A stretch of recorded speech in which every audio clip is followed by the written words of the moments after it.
Он был талантливый человек, талантливый бизнесмен. А вчера только, насколько мне стало известно, вернулся из Африки. Встречался здесь с некоторыми официальными лицами. Но что точно совершенно, мне об этом докладывал сегодня с утра. What's up, everybody? I hope you're doing good.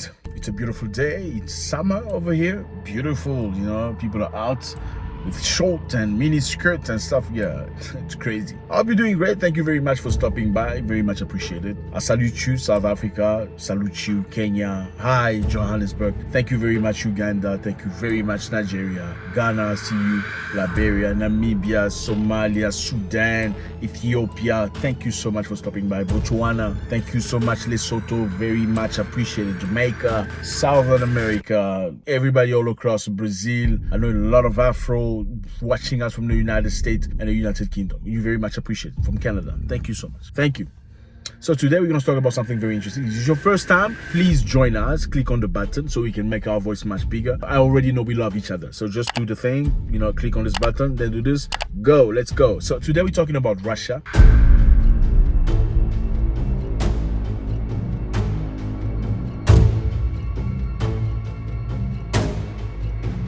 We all know what's happening in Russia. Very quickly, for those of you who don't know, Russia is at war with Ukraine for some principles that Ukraine has broken, as per Russians. So Russians have occupied one part of Ukraine in the name of, honor. So for those of you who know, Yevgeny Prigozhin, who is the chief of the Wagner Group. The Wagner Group is a mercenary group, a special force of the Russians that are utilized most of the time for private wars and stuff like that. So we also know that early this year, Wagner Group sort of broke away from the Russian army because the chief of Wagner Group, Yevgeny Prigozhin, was very angry at the management in Russia. Now, the chief of Wagner Group has passed. Yes. This very strong figure that you've probably seen on TV, at least for a day or two. Yes, he is. Why? Because many people think you do not betray Vladimir Putin. Защитим и наш народ, и нашу государственность от любых угроз. В том числе от внутреннего предательства. А то, с чем мы столкнулись, это именно предательство. Непомерные амбиции и личные интересы привели к измене. К измене и своей стране, и своему народу. И тому делу, за которое бок о бок с другими нашими частями и подразделениями сражались и погибали бойцы и командиры группы «Вагнер». Повторю, любая внутренняя смута – смертельная угроза для нашей государственности, для нас, как нации. Это удар по России, по нашему народу. И наши действия по защите Отечества от такой угрозы будут жесткие. Все, кто сознательно встал на путь предательства, кто готовил вооруженный мятеж, встал на путь шантажа и террористических методов, понесут неименуемое наказание. Вооруженные силы и другие государственные органы получили необходимые приказы. Как президент России и верховный главнокомандующий, как гражданин России сделаю все, чтобы отстоять страну, защитить конституционный строй, жизни и безопасности, свободу граждан. Тот, кто организовал и готовил военный мятеж, кто поднял оружие на боевых товарищей, предали Россию и ответят за это. А тех, кого пытаются втянуть в это преступление, призываю не совершать роковую и трагическую. He was at a very moment where Russia was at war with Ukraine. He broke away with his troops. He's a special side, a special unit of the Russians. But he broke away, saying he's angry because his men are not being taken care of properly. And because he was not happy, he marched into Russia, going to Rostov. He took possession of a military camp because he wanted his government to react very quickly. Okay, so we're going to watch this and we're going to make a comment right after, okay? If you don't get the context, let me know and we're going to make a very nice and more comprehensive video about it. Let's go. The Russian Civil Aviation Authority says Yevgeny Prigozhin, the owner of the Wagner Group, and 9 others were on this plane which crashed flying from Moscow to St. Petersburg today. The plane, RA0279... Must be horrible falling from the sky this way. Just imagine being in that airplane. I mean, respect to the departed people, but being on a plane like that while falling flat like that must be one of the most horrible prior to death kind of feeling ever. Let's go. 5 was Sorry. an Embraer owned by the Wagner Group. So was this an accident or an assassination? Was this an accident? Prigozhin's last public appearance was on Monday, supposedly somewhere in Africa, although he didn't look dressed for the desert heat. You hear that? Okay, so his last appearance was apparently on Monday, somewhere in Africa, even though he didn't appear to be dressed for the heat of the desert. Prigozhin's last public appearance was on Monday, supposedly somewhere in Africa, Supposedly somewhere in Africa. although he didn't look dressed for the desert heat. He didn't look dressed for the desert heat. His Wagner Group first came to So these people think Africa is just a desert. Can you see how people think we're stupid? In fact, they are stupid. He wasn't dressed for the desert heat. Who told you Africa is just a desert? Yes, we have the Sahara Desert and the Kalahari Desert, but the rest, it's just green. There's no deserts. What are you talking about? national attention in Africa, where it provides authoritarian governments with military backup in return for lucrative mining contracts.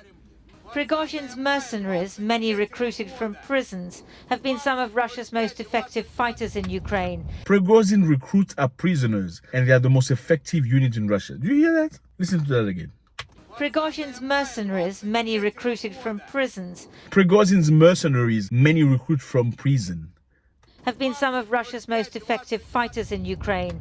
have been some of Russia's most effective fighters in Ukraine. So for this lady and whoever sent her, Prigozhin's mercenary recruited from prison, have been the most effective fighters in Ukraine as opposed to the military. So you're telling me prisoners are better fighters than the army of Russia? Wow. Especially in the shattered town of Bakhmut. He constantly complained that the Russian high command denied his men the weapons they needed.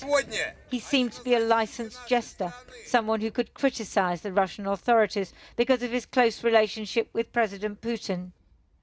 So he was a very angry man, we must admit. He was not very peaceful. He voiced himself in a moment where many people think he shouldn't have voiced himself. When you are at war with the neighbor, you fight the war first. You don't start turning on to your own people saying, hey, why are you doing this? Why are you doing that? You can sort that out later. You continue to fight the neighbor first. Then in June, he went too far. Wagner's tanks and armoured vehicles appeared on the streets of Rostov-on-Don as pedestrians watched.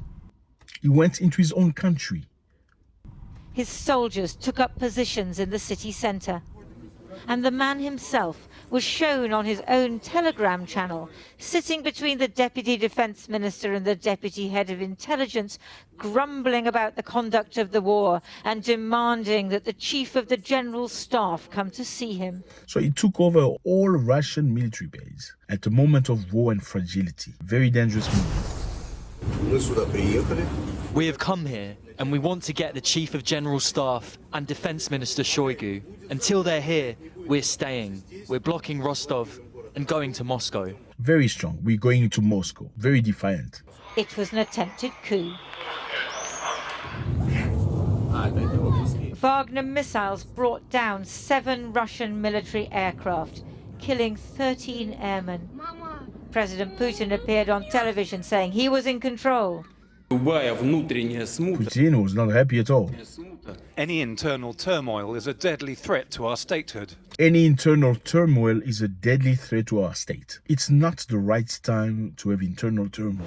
Any of it will be a deadly threat to our state. It's not the time to do that. To us as a nation. Prigozhin then backed down, but many believe that this was the moment that his fate was sealed. He became a superstar, look at that. The following day, Prigozhin was mobbed as he drove out of Rostov-on-Don, supposedly Who defies Vladimir Putin in his country? heading for a comfortable retirement in Belarus. But he had crossed the line. He was no longer useful, but a challenge to President Putin. Tonight, President Putin was commemorating the 80th anniversary of the Battle of Kursk. Presumably, he knows that at least one of his problems has been sorted. Unbelievable. And I don't even know how to say this. This man was a very strong figure. A lot of people respected him. His fighters went to Central Africa and many other African countries to go and fight the rebels. and sort of free these countries from all these terrorists that appeared from nowhere. Terrorists never existed in Africa. We never had terrorists before until Hillary Clinton and Barack Obama and Sarkozy of France started their campaign to destroy Libya. They were fighting against Mohammed Gaddafi. It's right after that that terrorists started emerging in Africa. So Ekveji Prigozhin has been very strong lately. I think his mistake was perhaps showing a little too much strength against his own president. Пригожина я знал очень давно, с начала 90-х годов.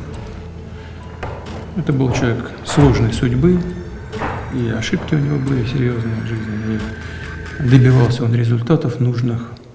Vladimir Putin at a moment that's very fragile, at a moment of tremendous fragility of Russia. I mean, look at it. You are a group of people coming from one family and you're going to fight the neighbors. Whoever turns against you, how do you consider him? You see him as a traitor, right? Can you even see him as your brother anymore? If you fighting the neighbors and he turns against you, whatever issue you have, you try to sort it out later. You sit down and have a discussion about it. It's not in front of people that you're going to show our weakness, right? That's what makes sense. Practically, he was given an opportunity to go live in Belarus as go past the rest of his life in Belarus. But many people think you cannot mess up with that guy because he's not stupid. He's very experienced. He worked for the KGB for many, many years. He knows how to play chess. He would have never allowed somebody who betrayed the nation, somebody who had threatened his authority, to survive. Many people believe this is a clear message, sending a message to everybody that if this man could be down, anybody can be down. So do not turn your gun against Russia. This is basically the message. But on the other hand, fellas, who is cleverer than Putin? He's very intelligent, very smart. How do we know this guy was in the plane? Okay, we don't know that. How can we confirm he was part of the people that was in the plane? That's a big question. How can we confirm that this was not a play or get him away from the attention of the international community? You must remember, war still continues in Ukraine. And this is not just a war between Russia and Ukraine. It's a war between Russia and the world. So while you are busy trying to think that this guy is dead, maybe he's not. Maybe he's in a corner preparing something horrendous. Again, what's the message? Let me know how you feel about this. What's the message? Is do not try to F up Mother Russia because they're gonna get you by the balls and anyway? Or is he really, you believe that he's... Хотел бы отметить, что это люди, которые внесли существенный вклад в наше общее дело борьбы с неонацистским режимом на Украине. Мы об этом помним, знаем и не забудем. Let me know how you feel about this. It's always a great pleasure to know from you. Does this make Putin gain some power when he shows to the world that whoever you thought was challenging me, I've taken him out easy? Please don't go without leaving your comments. God bless.